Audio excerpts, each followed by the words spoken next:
जय श्री कृष्णा। स्वागत है आपका YouTube चैनल दिव्य सागर पर। हमेशा की तरह आज भी मैं आपके लिए लाई हूँ बहुत ही बेहतरीन कहानी, तो वीडियो को पूरा ज़रूर देखिएगा। एंड आई एम श्योर आपने इस चैनल को सब्सक्राइब तो कर ही लिया होगा। तो चलिए शुरू करते हैं आज की कहानी। बहुत समय पहले की बात है। फसलपुर नाम का एक गांव था। उस गांव में ज्यादातर किसान ही रहते थे जो खेती करके मेहनत से अपनी जिंदगी गुजारते थे। लेकिन एक चंदू नाम का किसान था जो अपनी जिंदगी से बिल्कुल भी खुश नहीं था। उसकी इच्छाएं कभी खत्म ही नहीं होती थी। एक दिन चंदू अपने दोस्त राजू से मिला और बोला, मैं ये कैसी जिंदगी जी रहा हूँ। सुबह से शाम खेतों में काम करो तब भी अच्छी फसल नहीं उगती। अरे चंदू, इतने परेशान क्यों हो? देखना इस बार की फसल जरूर अच्छी होगी। सिर्फ अच्छी फसल आने से क्या होगा राजू, पैसे भी तो अच्छे मिलने चाहिए। ज्यादा पैसों की हमें क्या जरूरत है चंदू? 3 वक्त का खाना, कपड़े, मकान सब कुछ तो है हमारे पास। मैं अपनी पूरी जिंदगी इस खेत में नहीं बिताना चाहता राजू। मेरे कुछ और भी सपने हैं। सपने देखना तो अच्छी बात है चंदू, लेकिन उन सपनों को पूरा करने के लिए तुम्हें मेहनत भी उतनी ही करनी होगी। काश हमारे पास पैसों का पेड़ होता, हमें कभी भी इतनी मेहनत करने की जरूरत नहीं पड़ती। चलो अब सपने देखना छोड़ो और काम करो। दोपहर होते ही खेतों में काम खत्म कर चंदू और राजू अपने अपने घर की ओर निकल जाते हैं। चंदू बोला, अच्छा राजू, मैं आज जंगल के रास्ते जा रहा हूँ। राजू बोला, क्यों, तुम्हें जंगल में क्या काम है? चंदू बोला, मैं जंगल से कुछ लकड़ी काट कर उन्हें बाजार में बेचने जा रहा हूँ। राजू बोला, तुम्हें ऐसा नहीं करना चाहिए। वो पेड़ जिसे तुम काट कर पैसे कमाओगे, उस पेड़ से हमें और हमारे पर्यावरण को भी बहुत से फायदे होते हैं। चंदू बोला, क्या फायदा उन चीजों का जिनसे मुझे कोई फायदा ना हो, और वैसे भी मैं किसी सूखे पेड़ को ही काटूंगा। तुम फिक्र मत करो। अच्छा ठीक है, फिर चलता हूँ। अब बाकी जैसी तुम्हारी मर्जी, शाम से पहले घर वापस आ जाना। चंदू पेड़ काटने जंगल में चला जाता है। जंगल में वो बहुत समय तक एक सूखे पेड़ को ढूंढता रहता है, लेकिन उसे कोई भी सूखा पेड़ दिखाई नहीं देता। तभी उसकी नजर एक साधु महाराज पर पड़ती है जो एक सूखे पेड़ के नीचे ध्यान कर रहे होते हैं। चंदू सोचता है, ये तो एक सूखा पेड़ है, लेकिन ये साधु इसके नीचे क्यों बैठे हैं? अजीब बात है। चंदू पेड़ के नीचे बैठे साधु महाराज के पास जाता है और उन्हें प्रणाम करके बोलता है, आप इस सूखे पेड़ के नीचे क्यों बैठे हो? आपको तो उस बड़े पेड़ की छांव में बैठना चाहिए। साधु बोले, जब मैं छोटा था तब ये पेड़ भी बहुत बड़ा था।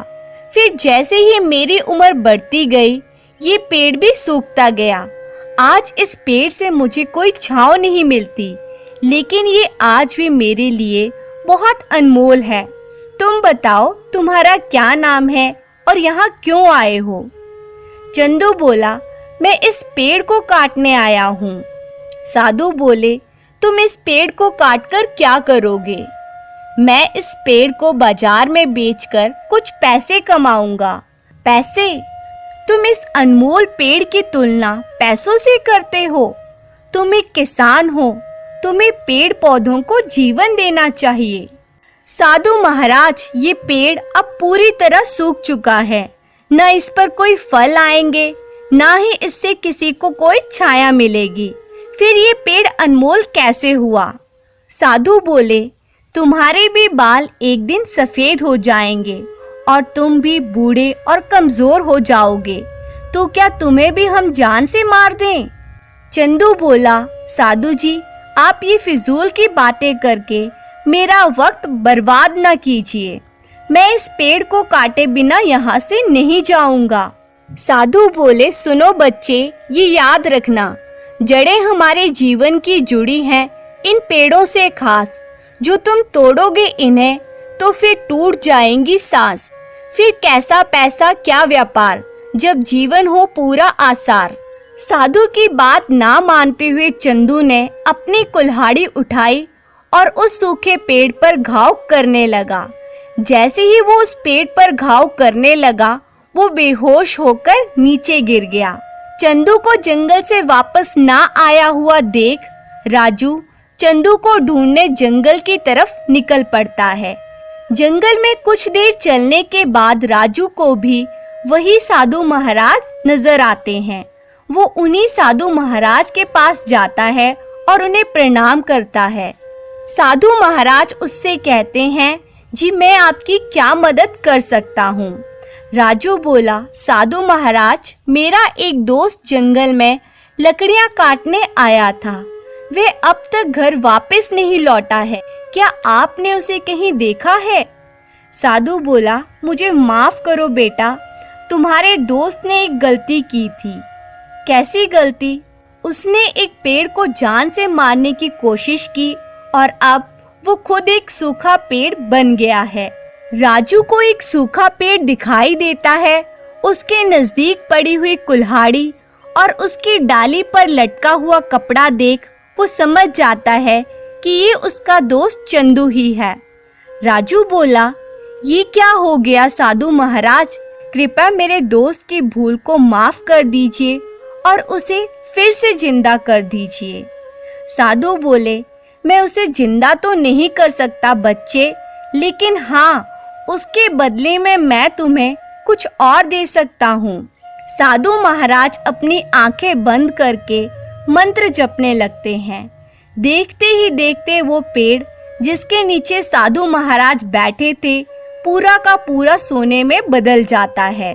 उसकी डालियों पर पत्तों की जगह पैसे उग जाते हैं।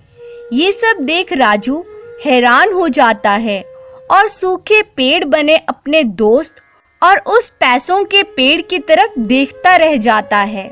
साधु बोले, लो, इस पैसों के पेड़ से तुम जितना चाहो उतना धन ले सकते हो। तुम इसकी सोने के डालियां काटकर उन्हें बेच पैसा कमा सकते हो।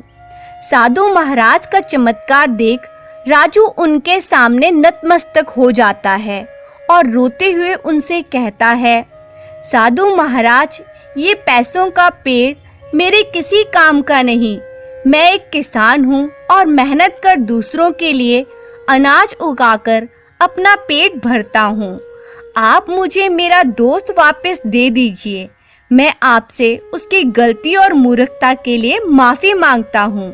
साधु बोले, उठो बेटा, तुमने आज ये साबित कर दिया कि इंसान की इच्छाओं से ज्यादा उसकी भावना और निष्ठा बड़ी होती है। जाओ उस सूखे पेड़ पर ये पानी छिड़क दो। राजू साधु महाराज की बात मानकर उस सूखे पेड़ पर पानी छिड़कने लगता है और चंदू इंसान के रूप में फिर से वापस आ जाता है। चंदू और राजू दोनों ही हाथ जोड़कर साधु महाराज को प्रणाम करते हैं। चंदू साधु महाराज से अपनी मूर्खता के लिए माफी मांगता है और इस तरह दोनों मित्र वापस अपने गांव लौट जाते हैं। धन्यवाद।